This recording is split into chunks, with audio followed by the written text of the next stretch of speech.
Hey everybody, this is Dr. Maples. Today I want to talk about advising. Advising is one of the most important parts of the student experience, but it's also one of those areas where universities will routinely let students down, leaving them taking extra classes they didn't need and delaying their graduation, and that's no good.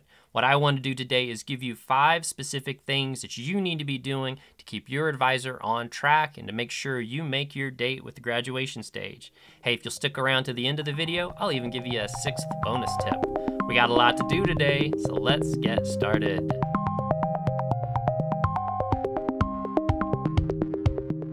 All right, I'm going to tell you 5 things that you need to be doing to make sure that your advisor's on task and that you don't miss your date with the graduation stage.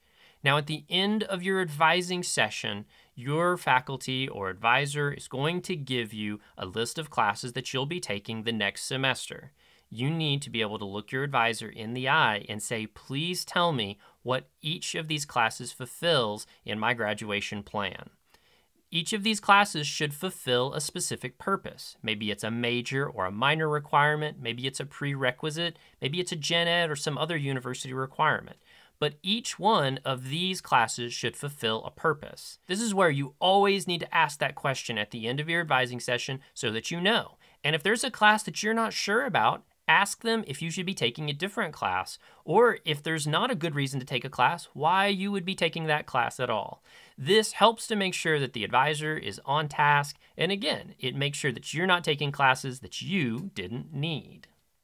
Now, the next thing that you need to be doing is keeping up with how many hours you have completed, plus how many hours you currently have in progress. This is a much better number than being told you're a fresh person, sophomore, junior, senior. In fact, those classifications have 30 hours of differences between them, and they don't really tell you where you are in that 30 hours. So what's more useful is to know exactly how many hours that you have completed, plus how many hours you're taking this particular semester. This gives you a much better idea of where you are in terms of graduation.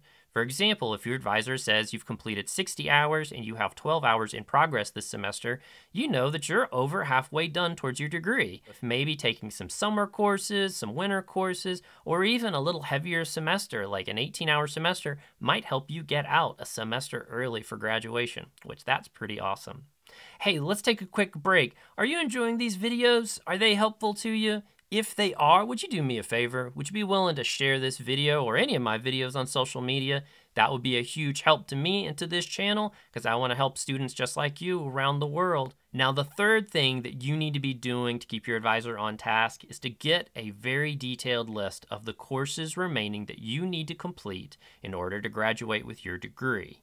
This could be specific classes in your major, this could be specific gen-ed requirements, but you need to have these courses written down so you know what's coming up. Make sure that you have this list and keep it at your desk every semester so that you can start crossing things off as you move further along in your degree. And once you have the number of hours completed, you also know if you're maybe running out of time and need to really book it, or maybe you got time to take that really cool yoga class that you always wanted to take. Now, I'm here to tell you the 4th thing on this list is very important, so listen closely. You need to work with your advisor to know exactly what prerequisites that you need to take. Prerequisites are courses that you have to take first in order to take another one. For example, maybe you take an intro course in your major before taking a 300 upper division level class. That's perfectly normal. But you need to know what prerequisites are going to be required for your major, your minor, and possibly even some of your gen-ed classes. Again, these are specific things that you need to learn from your advisor, and you need to make sure that you take them exactly at the right time and that you don't miss it because of a prerequisite. See, I told you that was important. So far, we've worked through 4 important things that you need to be doing with your advisor, and I'm going to give you a 5th one in just a moment. And as promised, if you'll stick around to the end of the video, I'll give you a 6th bonus one that I think is especially important. Now, the 5th thing that you need to be doing with your advisor, and this is something you always want to be doing with your advisor, is ask if there are any petitions or things that you can request from the registrar to help you graduate a little faster, or maybe trim some classes off that you don't need to take. This can include making sure that any classes that you've transferred in from community college have correctly counted, that they are correctly giving you hours for that, or that it's fulfilling the class that you thought it would.